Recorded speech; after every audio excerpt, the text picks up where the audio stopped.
धरती और छोटी काशी के नाम से विख्यात बलरामपुर की धरती पर फिर आवे के मौका मिला। आपसे हमें खूब आशीर्वाद मिला है।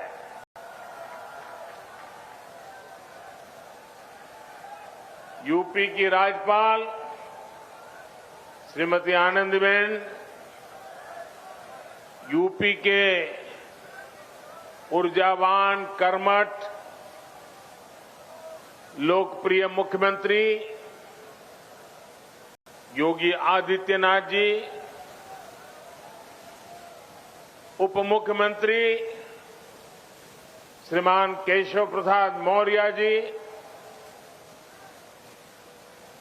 केंद्रीय मंत्री गजेंद्र सिंह शेखावत, कौशल किशोर जी, राज्य सरकार में मंत्री महेंद्र सिंह, रमापति शास्त्री, मुकुट बिहारी वर्मा, ब्रजेश पाठक, आशुतोष टंडन, बलदेव ओलाद जी, श्री पलटूराम जी, मंच पर उपस्थित सभी संसद के मेरे साथीगण, सभी आदरणीय विधायकगण, जिला पंचायतों के सदस्य और मेरे प्यारे भाइयों और बहनों,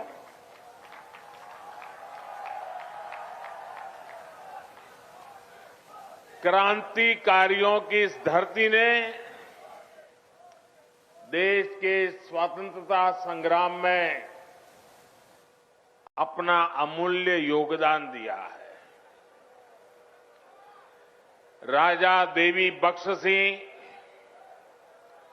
राजा कृष्ण दत्तराम और पृथ्वीपाल सिंह जैसे पराक्रमियों ने अंग्रेजी शासन से लोहा लेने में कोई कसर बाकी नहीं छोड़ी थी। अयोध्या में बन रहे प्रभु श्री राम के भव्य मंदिर की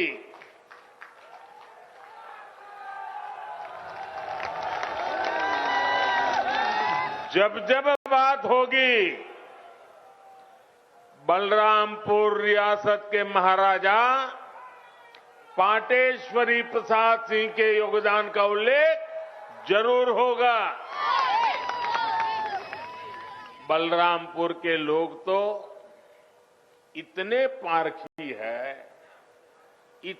पारखी है कि उन्होंने नानाजी देशमुख और अटल बिहारी वाजपेयी के रूप में दो भारत रत्नों को गढ़ा है, उन्हें संवारा है। साथियों, राष्ट्र निर्माताओं और राष्ट्र रक्षकों की इस धरती से मैं आज देश के उन सभी वीर योद्धाओं को भी श्रद्धांजलि दे रहा हूं जिनका 8 दिसंबर को हेलीकॉप्टर हादसे में निधन हो गया। भारत के पहले chief of defence staff general Bipin Rawat ji का जाना हर भारत प्रेमी के लिए, हर राष्ट्र भक्त के लिए बहुत बड़ी क्षति है। जनरल बिपिन रावत जी जितने जांबाज थे, देश की सेनाओं को आत्मनिर्भर बनाने के लिए जितनी मेहनत करते थे, पूरा देश उसका साक्षी रहा है। एक सैनिक सिर्फ उसी समय तक सैनिक नहीं रहता जितने दिन वो सेना में रहता है। उसका पूरा जीवन एक योद्धा की तरह होता है। अनुशासन, देश की आन बान शान के लिए वो हर पल समर्पित होता है। गीता में कहा गया है,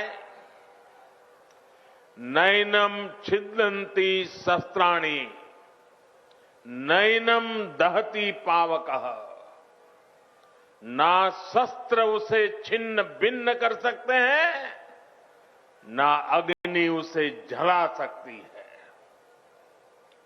जनरल बिपिन रावत आने वाले दिनों में अपने भारत को नए संकल्पों के साथ वे जहां होंगे वहां से भारत को आगे बढ़ते हुए देखेंगे।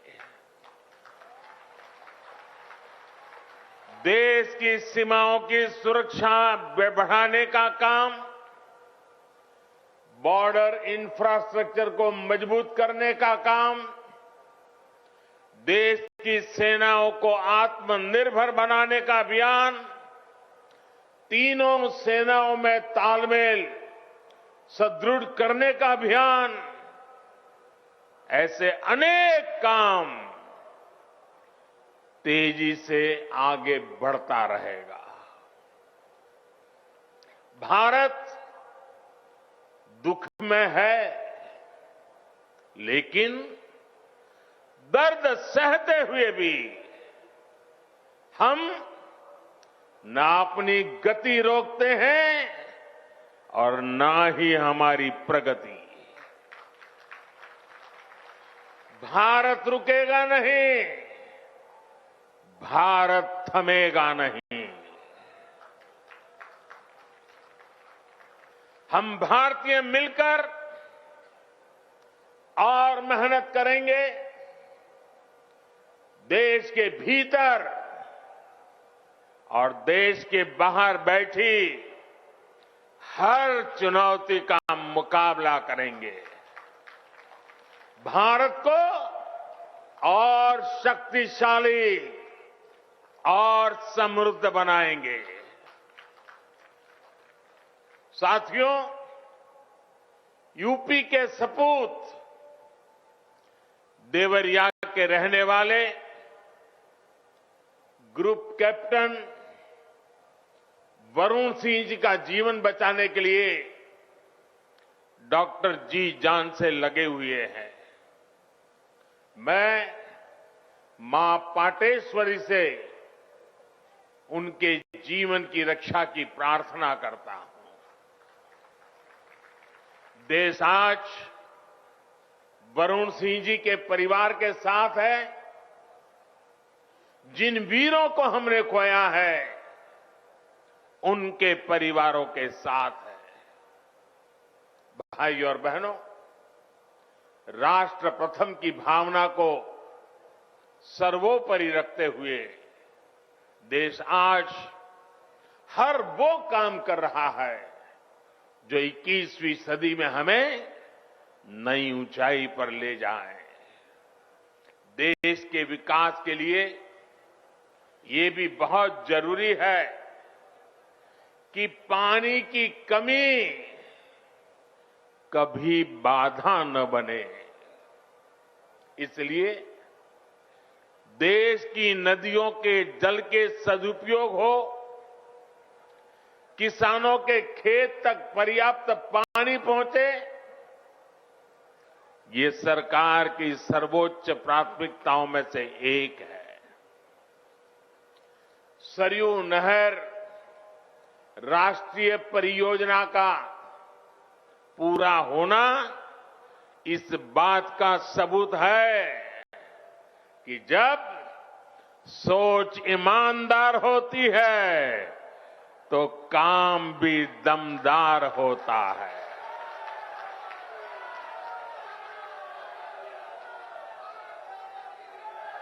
दशकों से आप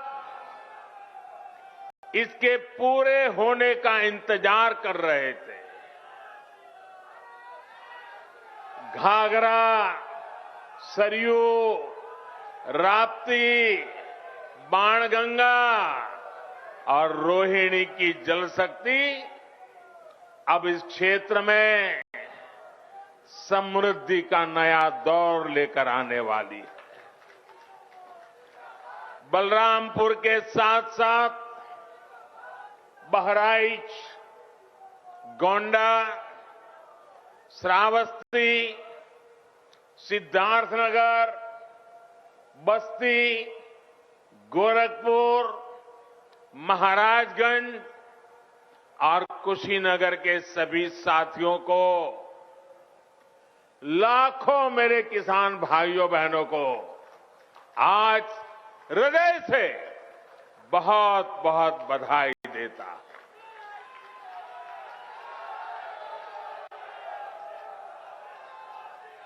बारिश के मौसम में इस क्षेत्र में जो परेशानियां आती हैं, उनका हल निकालने में इससे मदद मिलेगी। और मैं जानता हूं मेरे प्यारे भाइयों बहनों, हमारे यहां तो इतिहास गवाह है, अगर किसी ने प्यासे को एक प्याला भर पानी पिला दिया होता है तो वो इंसान जीवन भर कभी उस ऋण को भूलता नहीं है, जीवन भर उस इंसान को भूलता नहीं। और आज लाखों किसानों के प्यासे खेत जब पानी प्राप्त करेंगे, मुझे पक्का भरोसा है आपके आशीर्वाद जीवन भर हमें काम करने की ताकत देंगे। आपके आशीर्वाद हमें नई ऊर्जा देंगे। भाइयों बहनों, आज मैं ये भी कहना चाहूंगा, विशेष रूप से वो किसान जिनके पास 2 हेक्टेयर से कम भूमि है, उनके लिए सिंचाई की ये व्यवस्था जीवन बदलने वाली होती है। जैसे कोई व्यक्ति मृत्युशैया पर पड़ा हो, उसको ब्लड की जरूरत हो, लहू की जरूरत हो, रक्त की आवश्यकता हो, और जैसे ही डॉक्टर रक्त ला करके उसको चढ़ाएं और उसकी जीवन बच जाता है, इस पूरे क्षेत्र के खेतों को ऐसी ही नई जिंदगी मिलने वाली है। साथियों, बलरामपुर की मसूर दाल का स्वाद तो बीते सालों में देश भर में फैला ही है। अब पारंपरिक फसलों के साथ साथ इन क्षेत्रों के किसान अधिक दाम देने वाली, अधिक आय देने वाली दूसरी फसलों की खेती भी व्यापक रूप से कर पाएंगे। साथियों, सार्वजनिक जीवन में मुझे एक लंबे समय से काम करने का सौभाग्य मिला है। मैंने पहले की कितनी ही सरकारें देखी है, उनका कामकाज भी देखा है। इस लंबे कालखंड में जो मुझे सबसे अधिक अखरा,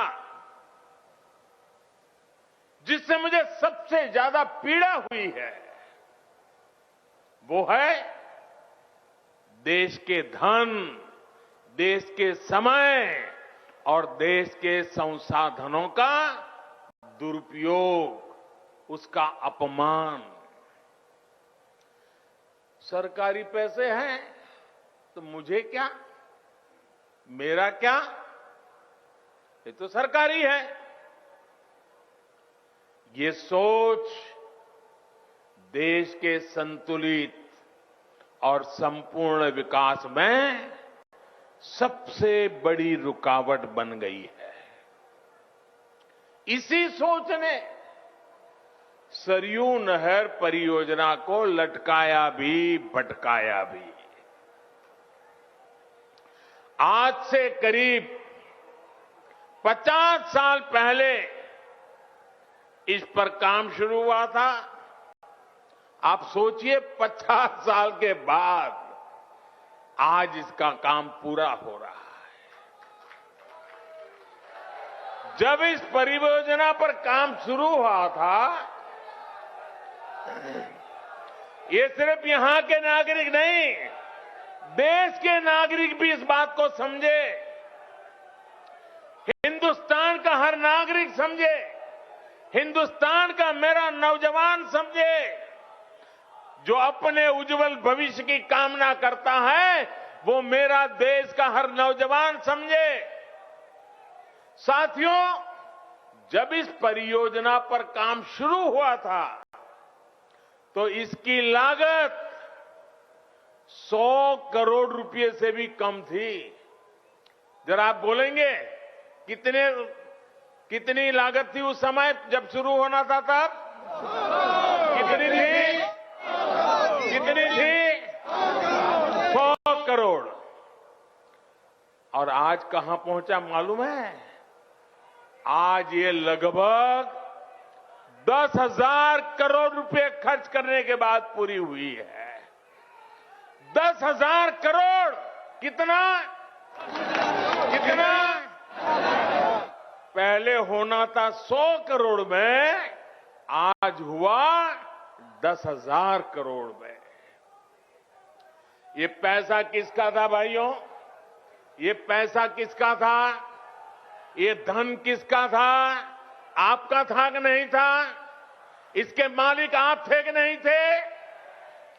आपके मेहनत का एक एक रुपया सही समय पर सही काम के लिए उपयोग होना चाहिए था कि नहीं होना चाहिए था? जिन्होंने नहीं किया वे आपके गुनहगार है कि नहीं है? आपके गुनहगार है कि नहीं है? ऐसे लोगों को आप सजा देंगे कि नहीं देंगे? पक्का देंगे? मेरे प्यारे भाइयों बहनों, पहले की सरकारों की लापरवाही की 100 गुना ज्यादा कीमत इस देश को चुकानी पड़ी है। हमारे क्षेत्र के लाखों किसानों को भी अगर सिंचाई का यही पानी अगर 20 साल 30 साल पहले मिला होता, आप कल्पना कर सकते थे? अगर मेरे किसान के पास पानी होता, पिछले 25-30 साल में पानी उसके पास पहुंचा होता, तो वो सोना पैदा करता कि नहीं करता? देश का खजाना भर देता कि नहीं भर देता? अपने बच्चों की शिक्षा दीक्षा अच्छी कर पाता कि नहीं कर पाता? भाइयों बहनों, दशकों से इस देरी की वजह से मेरे यहां के किसान भाइयों बहनों का भी अरबों खरबों रुपयों का नुकसान हुआ है। वैसे साथियों, जब मैं आज दिल्ली से चला तो सुबह से मैं इंतजार कर रहा था कि कब कोई आएगा, कहेगा कि मोदी जी, इस योजना का फीता तो हमने काटा था, ये योजना तो हमने शुरू की थी।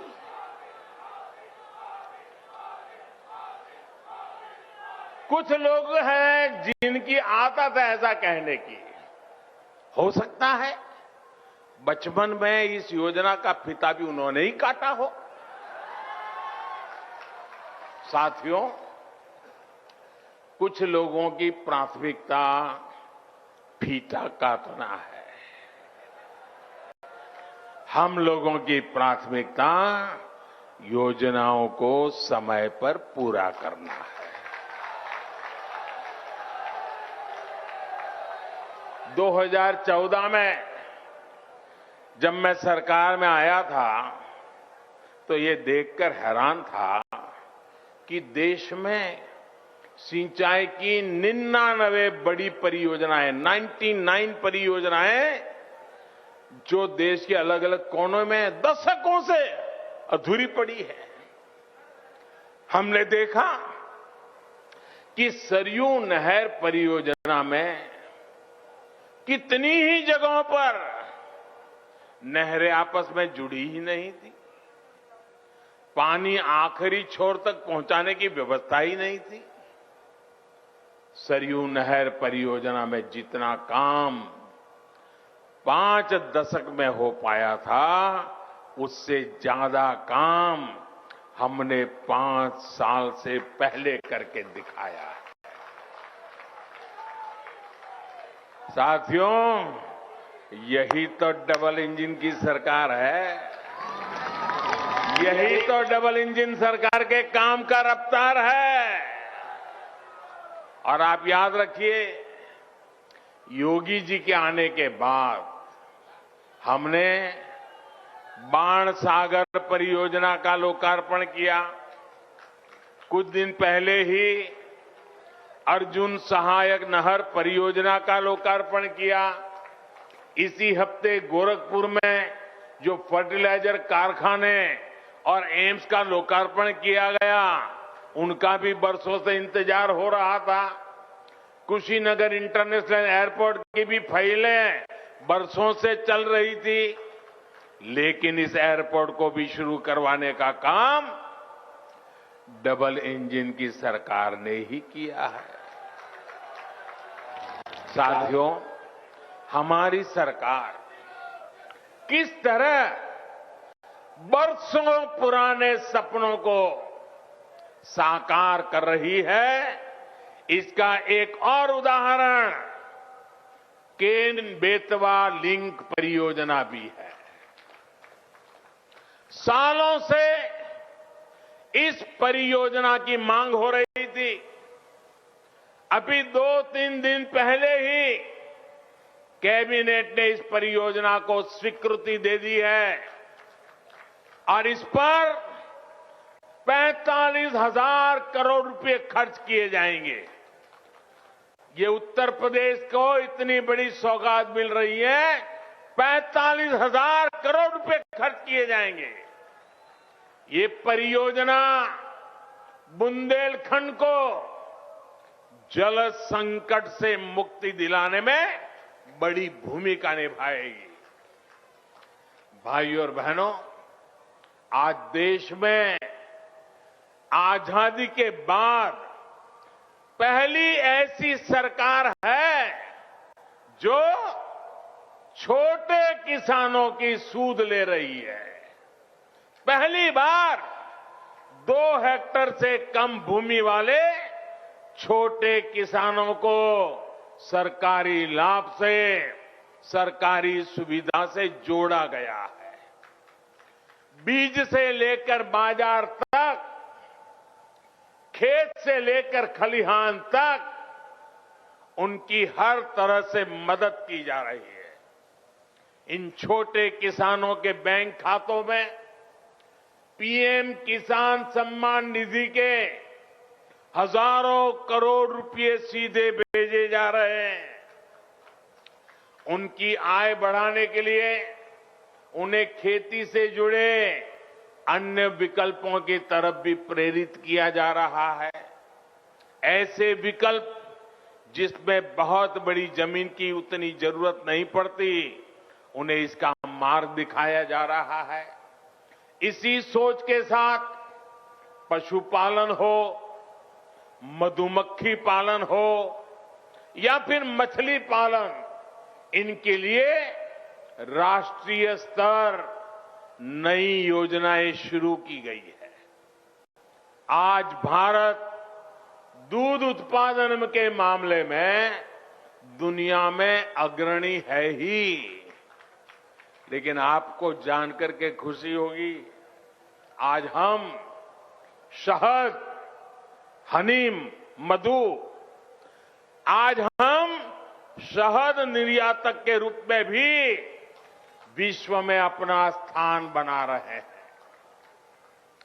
हमारी सरकार के प्रयासों की वजह से बीते 7 वर्षों में शहद का निर्यात बढ़कर करीब करीब 2 गुना हो गया है और इससे किसानों की 700 करोड़ रुपए से ज्यादा की कमाई हुई है।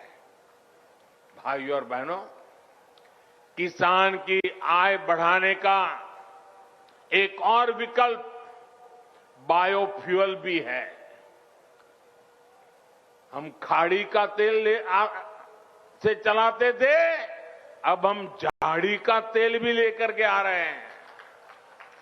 बायोफ्यूल की अनेक फैक्ट्रियां यूपी में बनाई जा रही हैं। बदायूं और गोरखपुर में बायोफ्यूल के बड़े कॉम्प्लेक्स बनाए जा रहे हैं। यहां पास में गोंडा में भी इथेनॉल का एक बड़ा प्लांट बन रहा है। इसका लाभ इस क्षेत्र के बहुत से किसानों को होगा।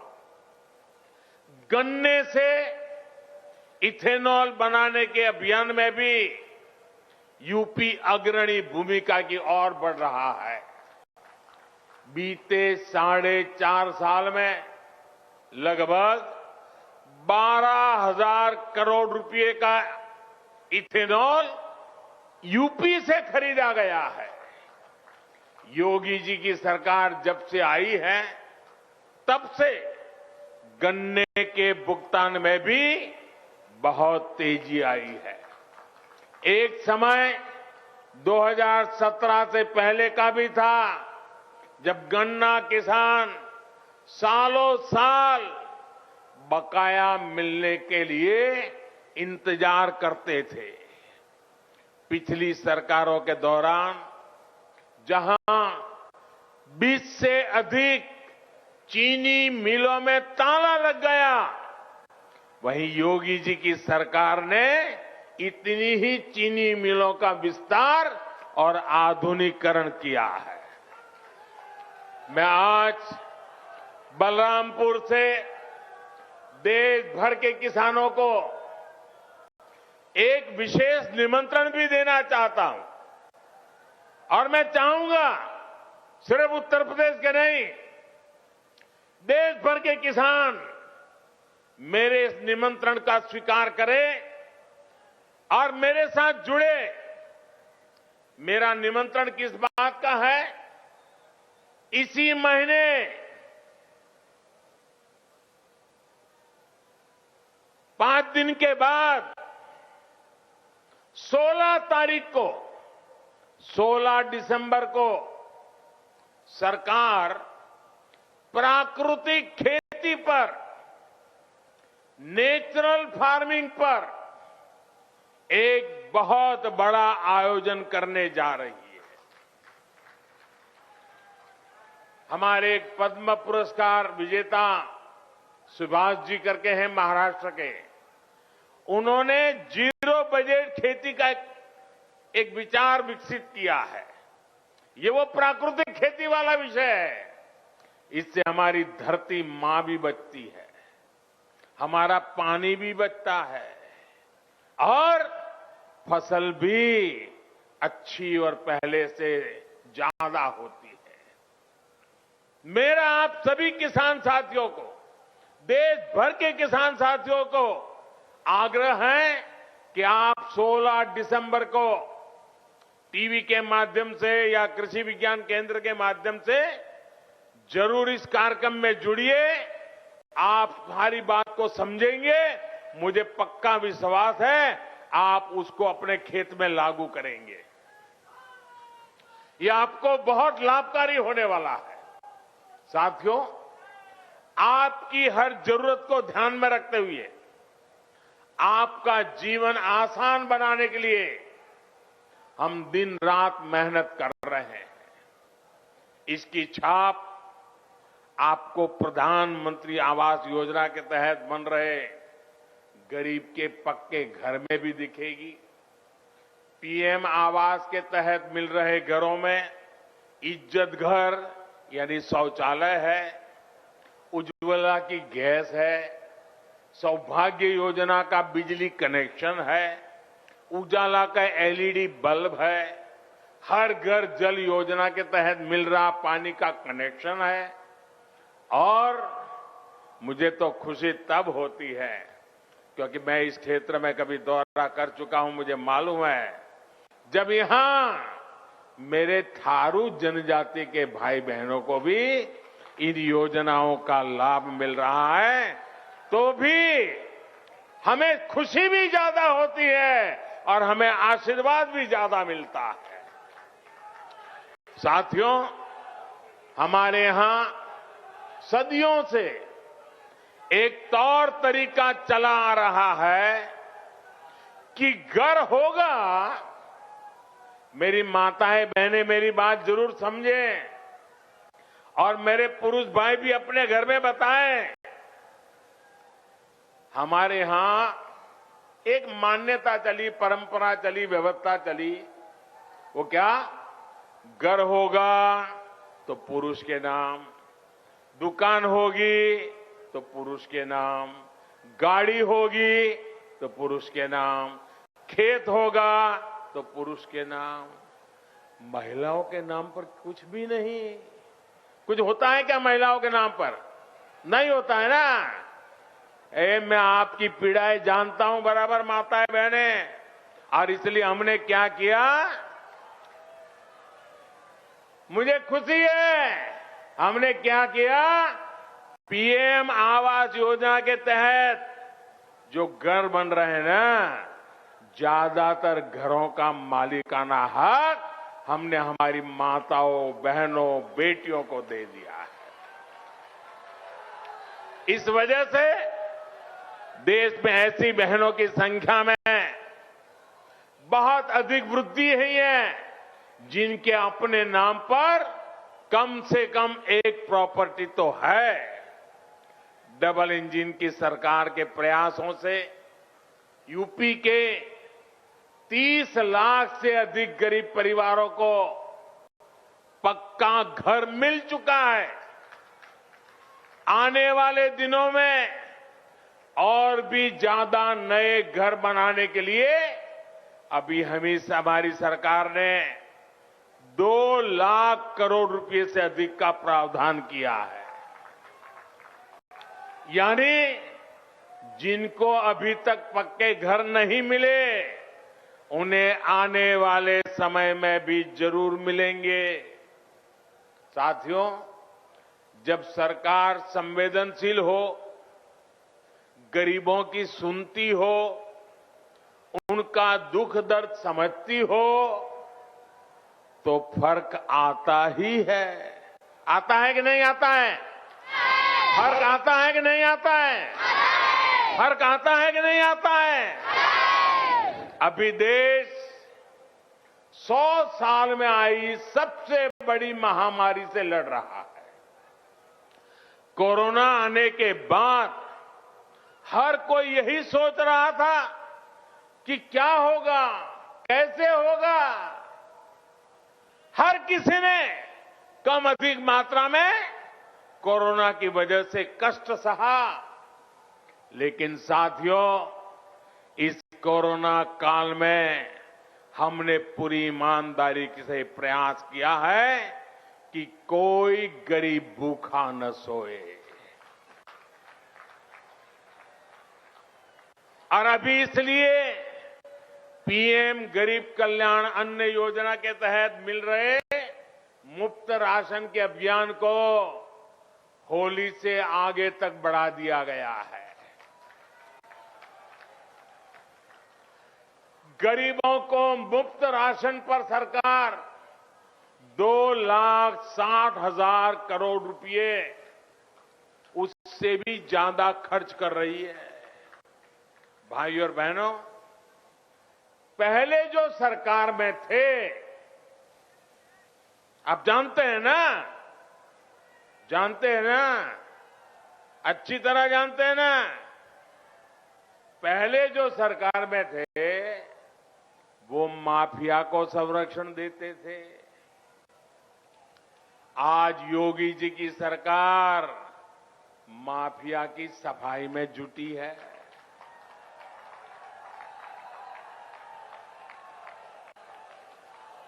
तभी तो यूपी के लोग कहते हैं फर्क साफ है। पहले जो सरकार में थे वो बाहुबलियों को बढ़ाते थे।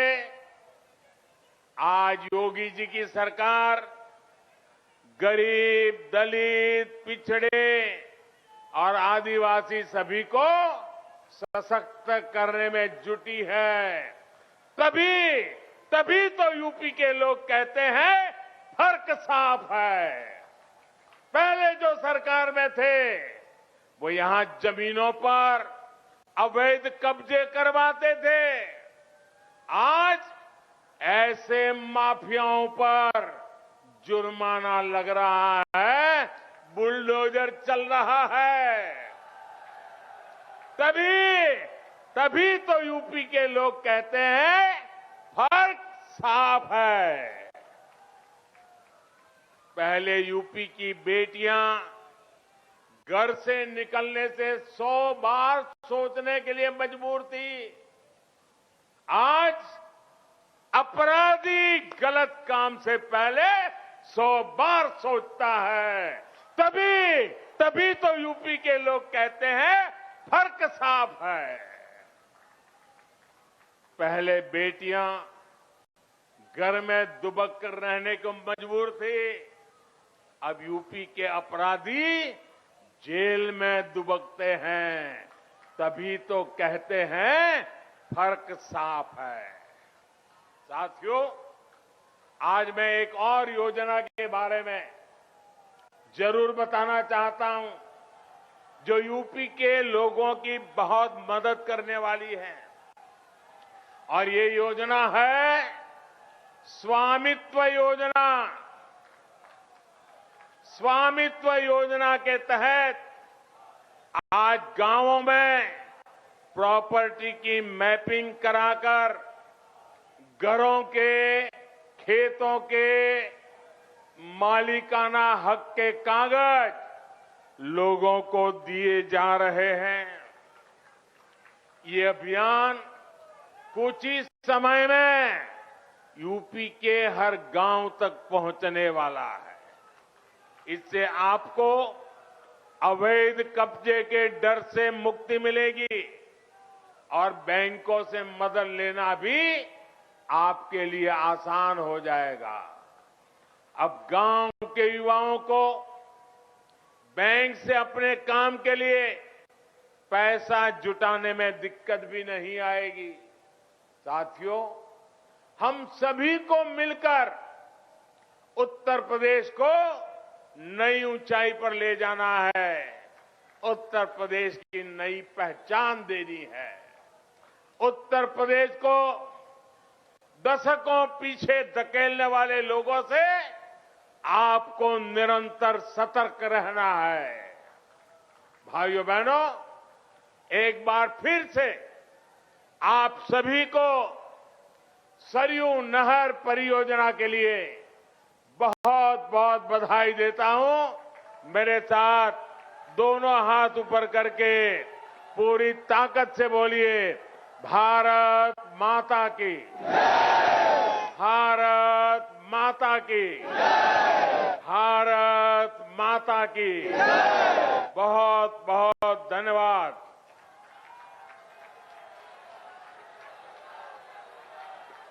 बहुत